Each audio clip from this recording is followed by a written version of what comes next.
On this episode, we're gonna talk about YouTube, and Roberto Blake is gonna drop the keys to success.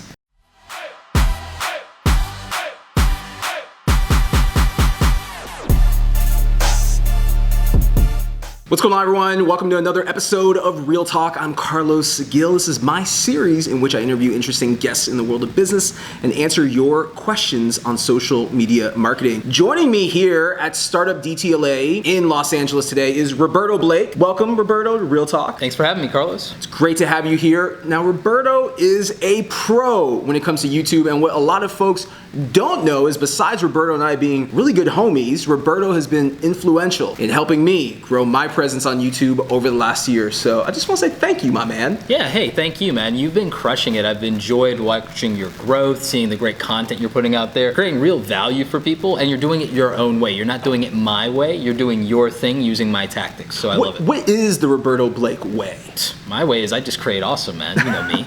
It's like, but again, I'm just doing me. I'm a big old nerd. I do the things that I care about, that I want to see put out into the world. I'm using my experience, and then I'm trying to create value for other people from that. You know, everybody does it a little differently. You have your own style and your own flair. You like to be dressed to the nines. You like to be like clean cut. Me, I'm a freaking artist. I'm a bohemian. So a bohemian who has become, in a very quick amount of time, one of the most influential YouTubers out there. And when we look at influence, we're not looking at necessarily, you're not someone that's out there creating daily vlogs like, let's say, Casey Neistat. Yeah. But you're teaching people. You have a vlog, you have a YouTube channel that's dedicated to teaching everything from graphic design to how to use YouTube, things like lighting, cameras. All the gear you need to run your business or to put your creativity out into the world. Like we have artists, every artist has their tools, and it is the craftsman or the craftswoman, it's not the tools, but those are important. If you don't know how to use your tools. Look, the formula for YouTube, everybody has a camera for the most part, or a smartphone or something like that, right?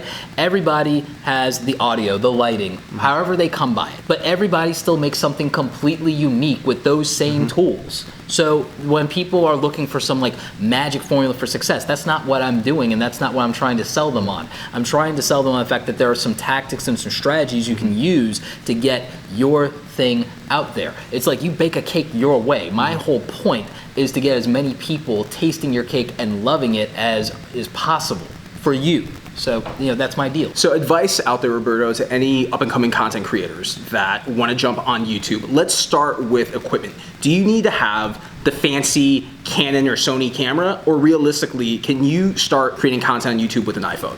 You can start with an iPhone if you want. There are some limitations that come with that, but there are also a lot of great accessories that you can use to make your iPhone or your Android a movie studio. The thing about the phone is the camera in your phone is already better than what Spike Lee had when he shot Do the Right Thing when we were growing up. Right. Okay, the editing tools on your phone, if you use Adobe Premiere Clip or use iMovie or use Filmora Go or anything like that, in your phone, guess what? You've got better editing tools than they had when they did the first Star Wars film. They had to actually manually do that crap. So when you think that the lack of having the professional gear is what's holding you back, what's really holding you back is just having the intestinal fortitude to just execute and to work with what you have. Do the best you can with what you have. That's a quote from Teddy Roosevelt, and our good friend Amy Schmittauer is a big fan of that quote. And the thing is, I always bring it up because it's just the truth. When I started my YouTube videos, and when I did the majority of the almost 1,000 pieces of content that I put out, the camera that I used to do that up until very recently, you can get that for $350 now with a lens. I was using like $100 worth of lighting and a $20 microphone. A $20 microphone that I would argue is still better than some of the $80 and $90 microphones I've bought since. I love that you brought up Amy. She just came out with her debut book, Vlog Like a Boss, and I see this renaissance movement occurring right before our very eyes. If you're watching this on YouTube, this is case in point. So you look at individuals like myself, who at one point were all in on Snapchat. If you want to consume all my content, that's where you had to go. You're starting to see a lot of content creators and marketers pivot by way of Facebook, with Facebook Video, Facebook Live, as well as YouTube. Do you think this is going to be a continuing trend? Yes, but it's not just the platforms that you even mentioned. It's also live streaming is going to shift and pivot over to YouTube, because YouTube put out the live mobile app now. Well, I'm talking about here at Summit Live, actually. And the thing is, feature for feature, it's superior to Facebook Live, Periscope, and Instagram Live for many reasons. One of the key ones being your control over the thumbnail, your initial control over the direction of the camera, the fact that it gives you a selfie timer countdown, the stylistic filters that you can use while live streaming, all of these things. And on top of that, it's gonna archive everything. It's gonna be search engine friendly if you do it right. And unlike the other platforms, you can immediately monetize it, because once you hit that public button and it goes live, you've got ads that are running against your live stream. You also now have Super Chat that they brought out where people can donate to you in your live stream. So you could go ahead and you could actually be earning money in real time doing that with your audience, with your fan base. And obviously you can link out in the description, which means you can go ahead and start selling your product or your service or your merch already. So yes, 1,000 times, yes, live streaming is gonna pivot over to YouTube, but also you see the micro platform people coming over. You see tremendous people who were like killing it on Vine, like Deep Power Storm and Jake Paul, coming over to YouTube. And you find that people who like are, again, dominant in Snapchat. You have Sean Duras. He is killing it in YouTube. He's about to hit 1 million. There's a lot of reach. Second biggest search engine in the world. Second biggest search engine, get it.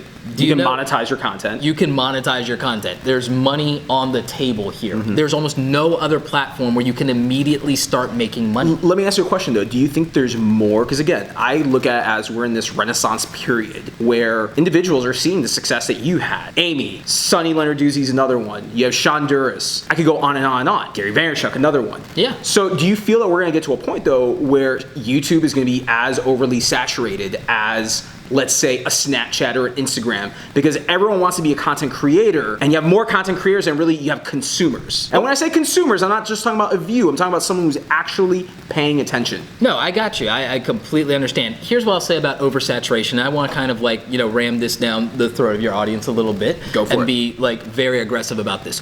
Oversaturation is crap. It's an excuse. It is a freaking excuse. Now, normally I'm a little bit more chill than that, but like, real talk here, we're in LA, and this is real talk. This is hashtag real talk. I'm gonna be a little aggressive about this, like I am in my live stream. What's the biggest excuse? The oversaturation thing, Okay. the fact that everyone has done it. Originality is something that's oversold. I'm gonna end up talking about this on my channel in a rant. Okay, originality is oversold. It's oversold, and it's crap. No, like no one cares. Okay, you do something original. You know what was original when it came out? Web TV. How did that work out? But you know You have Netflix now. You have Apple TV. Exactly. How original were any of those things? Netflix, Apple TV, Amazon, Hulu, and everything like that. Oh, real original, right? Clones. But they each have unique value. Unique value. That is the key here. There are unique things, and there's going to be unique content that's exclusive to Apple TV. There's stuff that's exclusive to Netflix. The Marvel stuff, exclusive to Netflix. House of Cards, exclusive to Netflix. Those are shows that are unique to those platforms. So what can you do that brings unique value to the platform? You don't have to be original.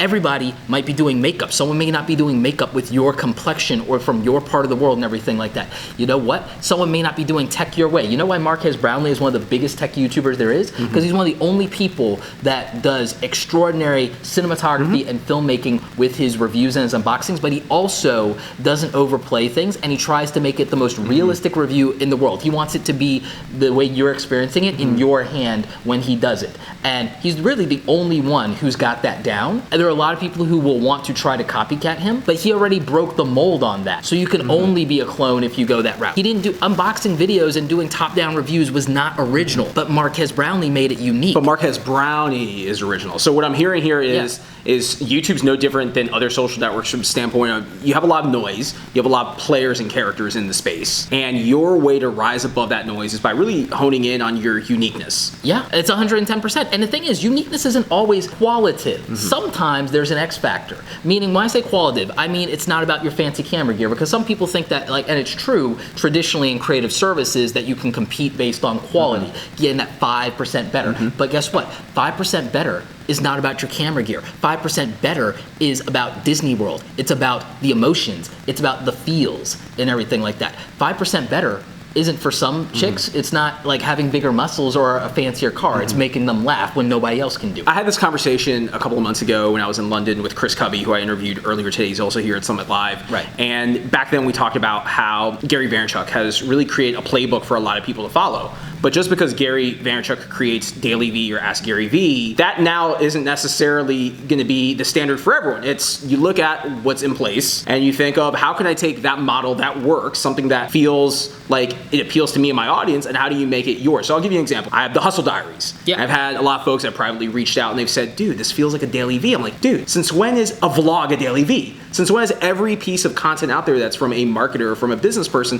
that has music and a feel-good vibe to it, since when is that a Daily V? Look, everybody wants to like rush to this assumption that like, quote unquote, oh, if you did this, you copied, or, and even if you did, I love this book by Austin Kleon, Steal Like an Artist. You know what, it's like Steve Jobs, when Apple stole everything. Sorry. Like, I know we're in California, we're in the home of Cupertino here and everything. Like, Apple stole everything. Apple has almost never had a freaking original idea ever. And I say that as somebody who's wearing an Apple Watch and has a freaking iPhone. Okay, so I'm not hating on them. Even if I do, I have a right to, because I've shelled out enough money to them.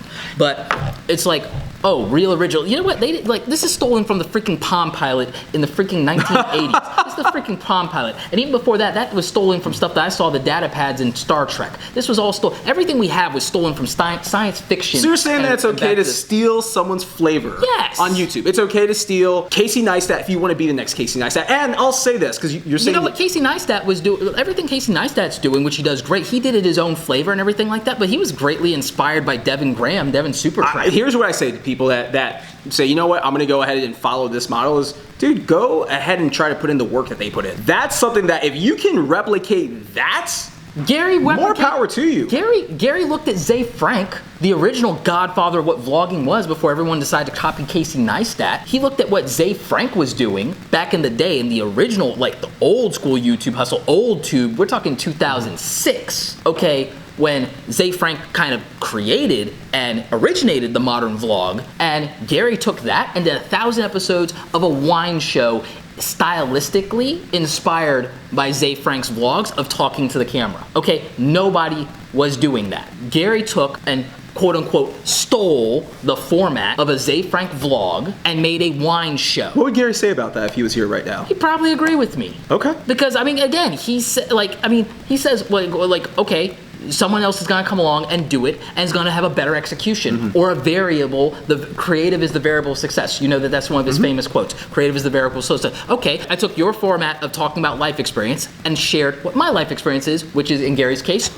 wine. Right. Lived and breathed wine since he was old enough to.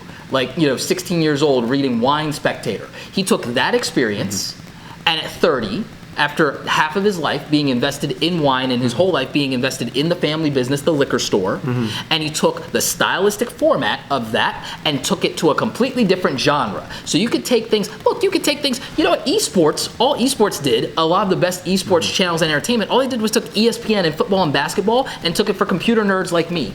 Stole it. It's fine. It's like, get over yourself, get over this need, this desire as an artist to be so freaking original and be unique instead. Take something and remix it. Take something real talk. That is real talk. Just remix it. That is real talk. Roberto, as we look to go ahead and wrap up this episode of Real Talk, for aspiring content creators out there, people getting started in the game, what are the 3 keys to success that YouTubers have to nail? Everything from content creation to growing your channel. Creativity, consistency, and context. Boom. I don't even have to think about it. Creativity, consistency, and context. Creativity is the unique value, the unique thing you bring to the table. So one, you can take all the, look, first of all, steal all my tactics from my YouTube channel, steal all my tactics, steal all of Tim Schmoyer's tactics, steal all of Daryl Eves, because we're leaving the door open and unlocked. We're leaving all the windows open. So I will humbly admit, from your channel, what I've picked up on is branded content. Yeah. When you look at my channel today, there's playlists, there are thumbnails. Stylistic thumbnails. Right, there's thumbnails for the Real Talk series that you're watching, there's thumbnails. For Hustle Diaries, there's thumbnails. For tutorials, there's thumbnails. And then they start to go down. For Snapchat, they're yellow.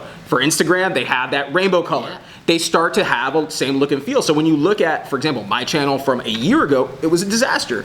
There was no branded content. There was no consistent look and feel. You go there now, it has very much a Roberto Blake look and feel, and all these other folks that you mentioned. So I agree with you. I don't necessarily call it stealing because we built a relationship and I picked your brain. But sure, I'm doing it because I like the aggressiveness of it and because I like plugging Austin Kleon's book for him, and everything like that. Me and him aren't homies or anything, but it's like, but he did a good job, so I like plugging plugging his book. Excellent. Roberto, where can the viewers out there learn more about you? Most importantly, how can they subscribe to your channel? So you can find me at youtube.com/RobertoBlake2. So go there, it's just like the number 2, and please subscribe. Go ahead and steal all my stuff.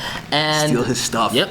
If they want to work with me, they can find me at robertoblake.com. And if they want to hit me up in social, it's just at Roberto Blake. I gotta say this, Roberto, before we log off. Thank you. Thank you for helping me out. I really love the fact that you are a wealth of knowledge, not only to individuals like myself, but an entire community out there. So my advice is don't just sit from afar and observe Roberto. Actually engage. Engage with him. He's a real guy. He's here next to me in Los Angeles. And thank you, brother. I know we're gonna wrap some more here absolutely. at Summit Live and that social media marketing world next month, and we'll get you back on the show. Yep, sounds good to me, man. Just loving seeing you create something awesome. Thank you, brother. Peace.